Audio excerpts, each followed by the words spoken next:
कितने निर्दयी क्रूर हो गए कि आज वही गौ मां आज ठीक दशा में नहीं है, उसके हालात खराब हो गए।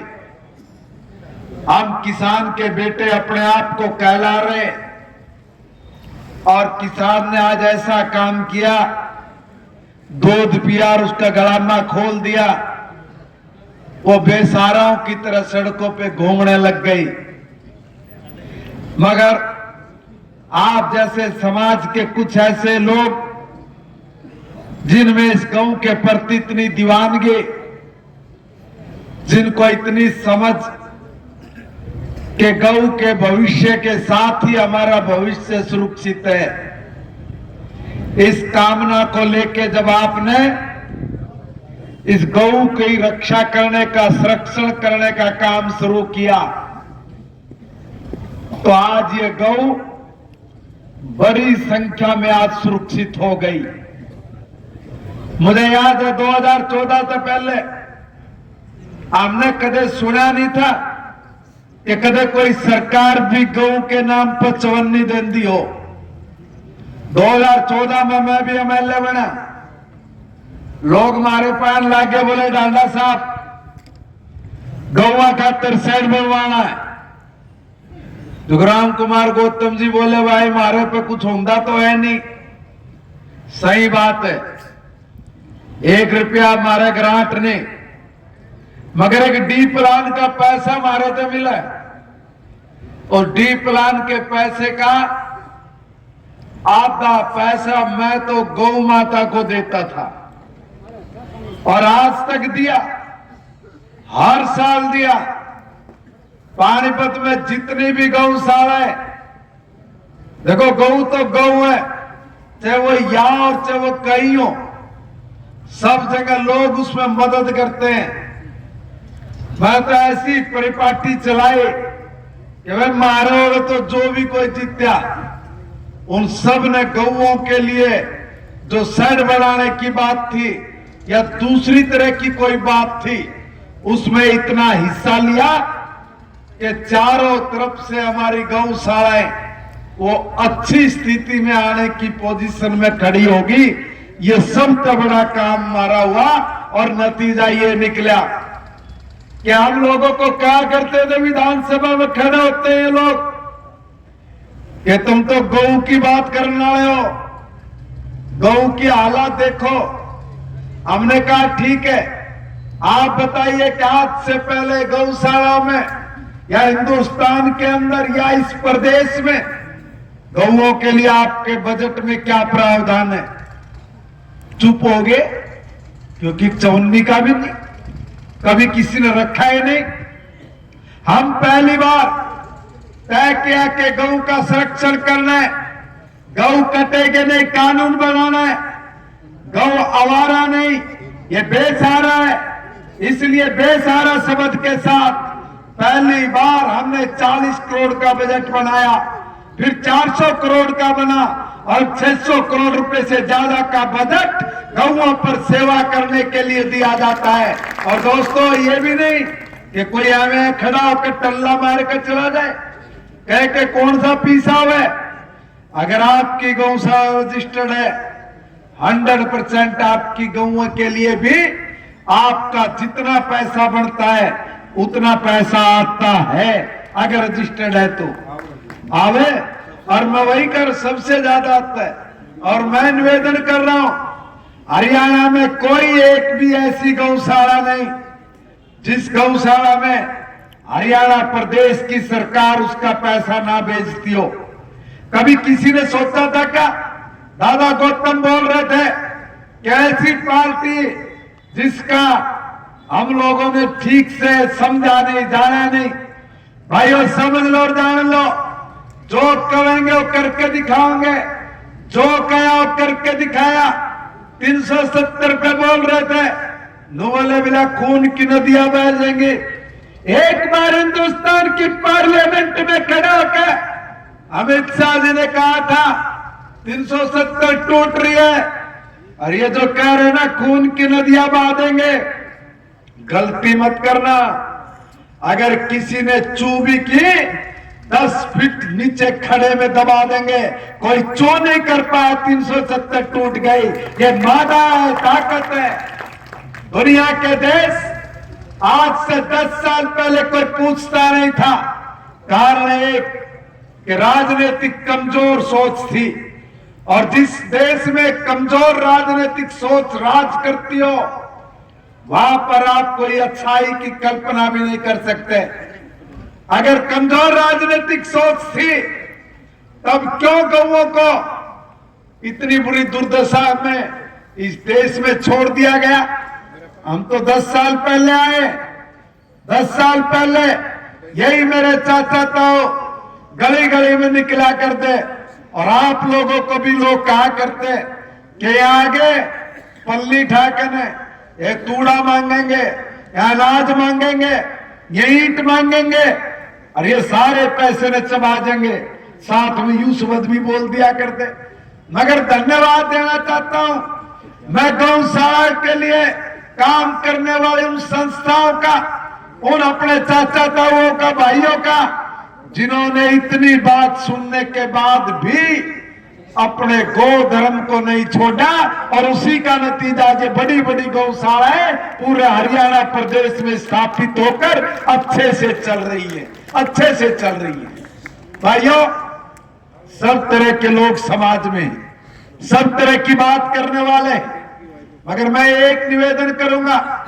मेरा निवेदन यही कि हम सब लोग जिस भी काम में लगे, इतनी तन्मयता से, इतनी ईमानदारी के साथ, कि हम जो भी काम करें वो एक मिसाल बन जाए।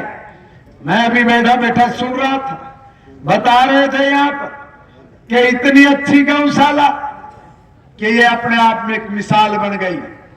जहां भी बेसहारा गौ घूम रही होगी, उस बेसहारा गौ के लिए भी आपको विशेष प्रबंध करने की आवश्यकता, और उस प्रबंधन के लिए जिस भी तरह की आपको मदद चाहिए, वो सारी मदद करने के लिए सरकार से मैं आपके लिए हर हाल में बात करूंगा, और जिस भी और चीजों की आपको आवश्यकता है उसकी भी पूर्ति करने के लिए आपकी जी जान से मदद भी करूंगा। मुझे ये कहा गया कि यहाँ पर कोई एक पशुओं के चारे की किसी मशीन की आवश्यकता है, और मुझे ये भी कह रहे थे कि वो 25 लाख की, 28 लाख की, कुछ ऐसा मुझे बताया। तो वो 25 लाख की, 28 की, तो मैं उसमें 25 लाख रुपए अपनी तरफ से इस मशीन को लेके आने के लिए देता हूं। एक बात, अब वो बताइए कि मुझे 28 लाख की आती है, चाहता तो मैं 28 भी कह देता, मगर नहीं कहे मैंने जानबूझ के, क्योंकि उसमें 2-3 लाख रुपये उन्हें थोड़े कम बोल दिए। बोले मैं रंग रोगन कराऊंगा, और दीप सिसाई ने बोले मैं सारी गौशाला का रंग रोगन करूंगा। रंग रोगन के लिए ये मशीन 28 की आओ, या 30 की आओ, या 26 की आओ, 25 तो ऊपर जितने सारे युद्ध होगा। कहा दीप ने आ जाकर थोड़ा सा तो ये देगा, मशीन होगी आपकी। भाइयों, इतना नहीं, मैं एक निवेदन और आप सबको करना चाहता हूं। मेरा निवेदन ये कि आज अपनी जो गौशाला, इस गौशाला के माध्यम से हम लोग एग्रीकल्चर के नए आयाम को भी खड़ा कर सकते हैं। हम लोग चाहते हैं कि आज आपकी जमीन की शक्ति खत्म हो गई, मगर हम लोगों को वैज्ञानिक रूप से गौशाला अगर हम लोग चला रहे हैं या चलाएंगे, तो हमारी भूमि की उर्वरा शक्ति को अगर आज कहीं से ठीक किया जा सकता है, तो सिर्फ और सिर्फ गौमूत्र से और गोबर से किया जा सकता है। हमारे यहाँ कुरुक्षेत्र में गौशाला, उसमें हमारे आचार्य देवव्रत जी काम कर रहे। उन लोगों ने एक ऐसा फार्मूला इजाद किया कि प्राकृतिक खेती की तरफ हम लोगों को लेके चले गए, और उस प्राकृतिक खेती में पहले अपनी जमीन की शक्ति को बढ़ाने का काम करना पड़ा। और इतनी अच्छी बात है कि आप एक बार वहां जाकर देखना कि 150 किले एक तरफ और अगले डोरे पे पांव धरते हैं, अपने जमीन का फर्क नजर आ जाएगा। आज ओले पड़े थे पिछले दिनों, अभी अगर उसमें कोई फसल हो रहा है, आ जाए आंधी आ जाए या पहले पानी दे रखा हुआ गिर जाए, फसल खराब हो जाए, इसलिए वो फसल गिर जाती है क्योंकि जमीन में ताकत नहीं कि वो उसको सीधा खड़ा करके रख सके। मगर गौमूत्र के साथ, गोबर के साथ उसका गिर्द बना के उसको आंच पे पूरी तरह से पका के और 1 लीटर का एक डब्बा 1 किले के ऊपर और खाल के ऊपर धर दिया, टोपे टोपे उसमें को चलता जाता है। जितनी बार भी किसान पानी देवे एक और डब्बा रख दे, कोई खार नहीं, कोई जिप्सम नहीं, कोई डीएपी नहीं, और 4 साल में जमीन की हालत बदल दे। आज अगर उसकी जमीन की हम लोग सोयल, अगर उसका हम लोग नापते, मिट्टी की जांच करते हैं तो नाइट्रोजन कितना, फास्फोरस कितना, जिप्सम कितना, अगर वो देखेंगे नापेंगे तो इतना पूरा मिलेगा कि आप उसमें कोई भी फसल उगा सकते हो, और वो भी बिना खाद के, वो भी बिना किसी यूरिया के, केमिकल के, बिना किसी पेस्टिसाइड के। 4 साल लगे, 4 साल में भूमि की शक्ति वापिस आ गई। हम लोग यहाँ पर सब बैठे, हम अपनी फसल लेने के चक्कर में अपने शरीर के साथ इतना बड़ा अन्याय करने में लगे हैं कि जिसकी कोई कीमत नहीं हो सकती। अगर हमें अपना शरीर बचाना है, जान है तो जहान है, हम लोग ये कहते हैं। और जब तक हम लोग अपने खाने की व्यवस्था को ठीक नहीं करेंगे तब तक हम लोग कहीं आगे बढ़ के काम नहीं कर सकते। इसलिए पहले हमारा शरीर ठीक करने के लिए पहले जमीन ठीक करनी पड़ेगी, और जमीन यूरिया से ठीक नहीं होगी, पेस्टिसाइड से ठीक नहीं होगी, डीएपी से ठीक नहीं होगी। ये अगर ठीक होगी तो साबित करके दिखा दिया है, सब साइंटिस्टों ने उसके ऊपर मोहर लगा दी है, और देश नहीं दुनिया के लोग अपनी जमीन को ठीक कैसे करें उसकी सीखने के लिए हमारे कुरुक्षेत्र में आते हैं, वहां पर वो रिसर्च करने लग रहे हैं। और मैं आपसे निवेदन कर रहा हूं कि ये भूमि ठीक होगी देसी गाय के मूत्र से और उसके गोबर से, और उसका यहाँ पर खजाना है। और जब हमारे पास यहाँ खजाना है तो मैं अपने यहाँ की समिति के लोगों से निवेदन करूंगा कि गौमूत्र इकट्ठा करिए, गोबर इकट्ठा करिए, अपने लोगों को जरा भेजिए, वो वहां पर 10 दिन 5 दिन लगा के आए, लगा के भी आए होंगे, सीख भी गए होंगे। आपने यहाँ पर केचुए की खाद भी बनानी शुरू की होगी, आपने दूसरे तरह के काम भी शायद शुरू किए होंगे, ना किए हो तो उसके ऊपर सब्सिडीज है, उस सब्सिडीज का आप लोग लाभ लीजिए। और अगर सब्सिडीज भी बाय दिए ना मिले तो मेरा एक आप सबके चरणों में प्रार्थना है कि हमारी सरकार कोई भी काम बंद कमरे में बैठ के नहीं करती। हम जो भी करते हैं वो जनता जनार्दन के बीच में खड़ा होकर करते हैं। और इसलिए जब भी हम बजट बनाते हैं, बजट बनाने से पहले हम किसान से भी पूछते हैं, हम मजदूर से भी पूछते हैं, हम अधिकारी कर्मचारियों से भी पूछते हैं, सरेआम पूछते हैं। कल भी कुरुक्षेत्र में हमने परी बजट पे चर्चा की बात की। मैं सभी गौशाला के लोगों से कहूंगा कि आप मुख्यमंत्री जी को कहिए कि हमारा गौओं को लेके आप इतना बजट का प्रावधान करिए कि एक भी बेसहारा गौ सड़क के ऊपर ना रहे। आप बजट बढ़ाइए, गौशालाओं के अंदर सभी गौएं मिलेगी, रोड के ऊपर कोई गौ नहीं मिलेगी। इस तरह की आप जब चर्चा करेंगे निश्चित तौर पर आपका बजट और बढ़ाने के लिए हरियाणा की सरकार तैयार है, बशर्ते आप उसमें अपना योगदान दीजिए। भाइयों, ये काम भी हम सरेआम कह रहे हैं, कर रहे हैं। अभी 10-12 दिन और इसी बजट पे चर्चा चलने वाली है। हम आपको सादर आमंत्रित करते हैं कि आप अपने सुझाव दीजिए, लिखित में दीजिए, ऑनलाइन दीजिए, आप मुख्यमंत्री जी से बात करके दीजिए। आप आप एक कमेटी बनी, उस कमेटी के पास जाके अपनी बात करिए।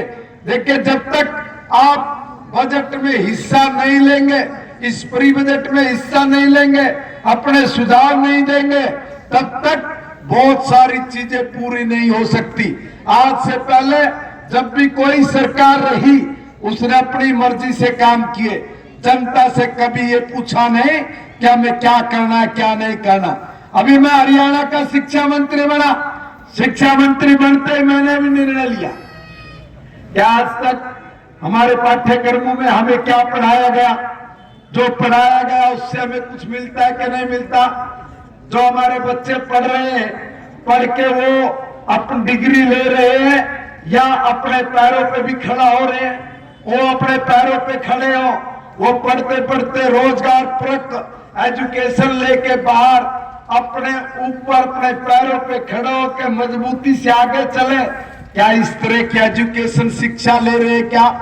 अगर ऐसी शिक्षा लेनी है तो मैंने सरेआम सबको कहा कि हम लोग पंचायत स्तर पर जाकर एजुकेशन में राष्ट्रीय शिक्षा नीति 2020 को लागू कर रहे। 2025 जाते जाते हरियाणा में हम लोग नई राष्ट्रीय शिक्षा नीति को लागू कर देंगे और उसके लिए हमने कहा है कि आप अपने खुले मन से सुझाव दीजिए, और ताकि हम लोग एग्रीकल्चर की भी एक एजुकेशन है, गौ की भी एक एजुकेशन है, हमारे शहीद बलिदान जो इस देश के लिए मर मिटे उनके बारे में जो इतिहास में छुपाया गया, अगर किसी के पास उसकी जानकारी है तो उसकी भी हम लोगों को आवश्यकता है। आप लोग क्या चाहते हो कि इस देश का नौजवान, प्रदेश का नौजवान किस तरीके से आगे बढ़े, और आपके पास अगर कोई उसका मूल मंत्र है तो वो भी आप लिख के अपने सुझाव में दीजिए। आपके सुझाव के साथ ये सरकार हिंदुस्तान को दुनिया का सबसे ताकतवर देश बनाएगी। दोस्तों, मैं एक निवेदन करके अपनी बात को समाप्त करना चाहता हूं। कोई भी देश में जब भी कोई सरकार आवे, आते ही एक काम कहेंगे कि भाई हमारी सरकार बना दो, और जितने झूठे तो झूठे वादे उसको सारे करें। हमने आप लोगों के सामने आज तक कोई भी बात कही है उसको पूरा करके दिखाया। हमने कहा हम आपकी फसल का दाम दुगना करेंगे, हमने किया। कोई भाई पढ़ा लिखा बैठे सारे कहने को तो कुछ भी कह लियो, मगर एक बार अपना फोन भी निकाल लिया। 2013-14 में गेहूं का, धान का, जवार का, ग्वार का, उड़द का, मूंग का, सरसों का, बाजरे का, सोयाबीन का, कपास का, रागी का, ग्वार का, कोई भी फसल उठा लो उसका दाम क्या था। आज 2023-24 में उसका दाम क्या है? दुगने से ज्यादा ना हो तो मेरे को यही पकड़ लेना, अभी खोल के चेक कर। अरे कभी कोई सोच सका था इस किसान का पैसा 1 महीने 1.5 महीने चक्कर काटता था और तब उस किसान के पास पहुंचता था और वो उसका उस दिन तक का ब्याज भी करता था। आज 72 घंटे के अंदर अंदर आपकी फसल बिकते ही आपके खाते में आपका पैसा सीधा आना, ये एक बहुत बड़ा काम जो कोई सरकार नहीं कर सकती थी। ये लोग डरते थे, कायर लोग थे। हमने सरकार को दांव पे लगा के हरियाणा प्रदेश के किसान की लड़ाई लड़ी। मैं पूछना चाहता हूं कि कौन सी ऐसी सरकार थी जिसने कभी रोडावेटर पे, कल्टीवेटर पे, हर्रो पे, ट्राली पे, ट्रैक्टर पे 80%, 90% तक कोई सब्सिडी दी? हमने आपको शुरू की, हमने दी। कौन सी ऐसी सरकार थी जिस सरकार ने मटर पे, गवार पे, जवार पे तो दिया दिया, हम मक्के पे भी देना शुरू कर दिया। इतना ही नहीं, गोभी लगा लो, आप लोग टमाटर की खेती करो, उसको करने से पहले 8,000 रुपए उसके खाते में आते हैं। हॉर्टिकल्चर डिपार्टमेंट आपके यहाँ पे, आप उनसे जाके पूछिए, और अगर कोई ना देता हो और अगर कहीं कोई गड़बड़ करता हो तो बता देना, पक्की बात है 1 दिन में सीधा कर देंगे, ये भी बता रहा हूं आपको। अगर कोई ऐसा ना करता हो, मगर कई जगह कई लोग झुंड बना के बैठते हैं, कब्जा कर लेते हैं। मेरे किसान भाइयों, कब्जा तोड़ दो। अगर कोई हॉर्टिकल्चर वाला है, वो DHO, वो गिने चुने लोग रखेगा सारी स्कीम को, और वो गिने चुने लोगों से बाहर निकलने नहीं देता। इसलिए मेरा निवेदन आप सबसे, आप एक बार इनकी स्कीमों को देखो, उनको पढ़ो और उस पूरे लाभ के आप अधिकारी हो और वो लाभ लो, और उसमें धक्के खाने की जरूरत नहीं। मेरी फसल मेरा ब्यौरा, आप उसमें अपनी फसलों को चढ़वाओ, और जो भी कोई आपने आगामी ऐसी फसलें बोनी है उसके बारे में आप लोग अपनी पूरी जानकारी लीजिए। हमने तमाम अधिकारियों को भी कहा है कि आप घर बैठ के काम नहीं होगा, अब आपको फील्ड में निकलना पड़ेगा। और फील्ड में निकलने के लिए मेरा निवेदन है आप सबसे कि जो हमारे प्रोग्रेसिव किसान भाई हैं वो थोड़ा हिम्मत करें, और अगर कोई अधिकारी कर्मचारी इस तरह के काम में कोताही बरतता है तो उसकी एक बार शिकायत जरूर करें, जरूर कुछ न कुछ उसका हल निकाल के उस चीज को सीधा करने का प्रयास करेंगे। ऑनलाइन आप आज इसीलिए सारी चीज की है ताकि बहुत सारी चीजें जो हम तक नहीं पहुंच सकती थी वो सारी चीजें आप तक पहुंचनी शुरू हो जाए। भाइयों, ऐसी अनेक योजनाओं के साथ मैं कितना भी कह सकता बोल सकता हूं, मगर अंतिम बात कह के अपनी बात को समाप्त करूंगा। हम सब लोगों ने एक निर्णय लिया, 140 करोड़ हिंदुस्तानियों का एक सपना है कि मेरा भारत मजबूत भारत बने, और उसके लिए भी हमने समय सीमा तय कर दी। और वो समय सीमा ये कि जब हम लोग अपनी आजादी का 100वां साल मना रहे होंगे, यानी 2047 तक हम भारत को दुनिया का सबसे ताकतवर देश बना चुके होंगे। यह हमारा सपना है। आइए दोस्तों, अपने सपने को पूरा करने के लिए एक एक स्टेप, एक एक कदम फूक फूक के रखते हुए इस देश में से जहां भी कमजोर राजनीतिक सोच है उसको दफन करिए, और मजबूत राजनीतिक सोच के साथ हिंदुस्तान को दुनिया में खड़ा करिए। आज देश में एक मजबूत राजनीतिक सोच है, उसी का नतीजा है कि युद्ध हो तो बंद हो जाए, कोई चू भी नहीं कर पाता। जिस भारत को 10 साल पहले कोई पूछता नहीं था, कोई सूंघता नहीं था, आज उसी भारत को सारी दुनिया पूछती भी है और पूछती भी है। ये है मजबूत राजनीतिक सोच का नतीजा। इसलिए इस देश में अगर हम लोगों को सक्षम बनना है, समृद्ध बनना है, खुशहाल बनना है, और इस देश में से गरीबी को उन्मूलन करके उसके उखाड़ फेंक कर अगर हमें मजबूत बनना है तो संकल्प लेना पड़ेगा। और हमारा संकल्प कि भारत माता की जय। क्या हमारा संकल्प? भारत माता के, आवाज भी निकल रही, भारत माता के, भारत माता के। आप सबका बहुत बहुत धन्यवाद, बहुत बहुत शुक्रिया। आप सब भाइयों ने याद किया, इतनी दूर से मुझे भी बुलाया और बहुत सम्मान भी किया। इस सब के लिए मैं आप सबके चरणों में प्रणाम करते अपनी बात समाप्त करूंगा। भारत माता की जय।